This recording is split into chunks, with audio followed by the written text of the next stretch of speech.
he breaks the current Irish mentality. Or, in terms of the mould, your fullback, we're all a bit fearful of Larmour and we're all a bit fearful of Stockdale because they're really good attacking threats, which says a lot about how we think. Because, it's great to see Carney because he's commanding in defence, his positional awareness, what he brings to the overall group, and it's all very steady Eddie kind of mentality. There's as equal value as having a brilliant attacking fullback as there is to have a brilliant defensive fullback. And ideally, we'd have someone who's got both somewhere on the spectrum. Carney's attacking threat is probably certainly not what it was, but he is peerless in terms of his command of the backfield. But there's such a thing as fullbacks who don't have that, who can create 2 tries a match, and that's 14 points. So there's a lot of value in that too. So it's about the mindset we have. I think Stockdale could be a brilliantly exciting addition to Irish fullback play in a couple of years.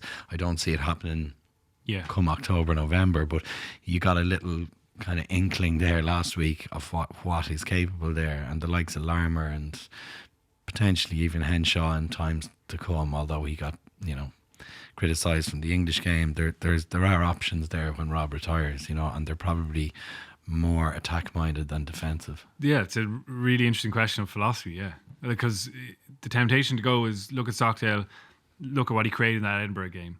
But then you go, oh, well, what about his positional play? He's not really used to being a defensive 15. Where is he going to set up behind scrums? Is he going to understand the pendulum as well from 15 as he would from 11? Well, it's the same for 10, because if you not everyone is Raj and not everyone is Johnny Sexton. And if that's our template for 10s going forward, then where's the place for Joey Carberry in 2 years to be the starting 10? When where's the place for Jack Carty, who's a brilliant creative attacking force? So I think we've got to be careful about how we categorize our requirements. Not everyone needs to be a brilliant defensive tactical genius. Maybe someone needs to be a brilliant creative attacking force in key decisions, in key positions rather. That's a great point. Like, even the fact that template is a thing in Irish rugby it's not a good thing. We tend to now have, this is what we want, let's see who fits into that, whereas rugby is about the 15 players on the pitch. It should be about adapting around that, and I guess at the lower levels of the game, that's the joy of it. You adapt to whatever you have. If you have a big heavy prop, he gets in there and he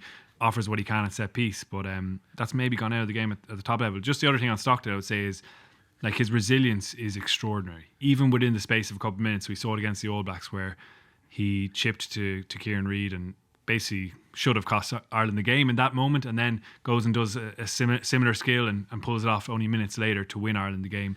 From week to week, he shows that resilience as well, where he can bounce back from a really poor game where someone's positioning is off and just be confident in making a read to go and intercept the ball. So that's a massive trait, and that's one of the reasons I think as well he could be a success. That trait seems to me to be common in the absolute top echelons of sport.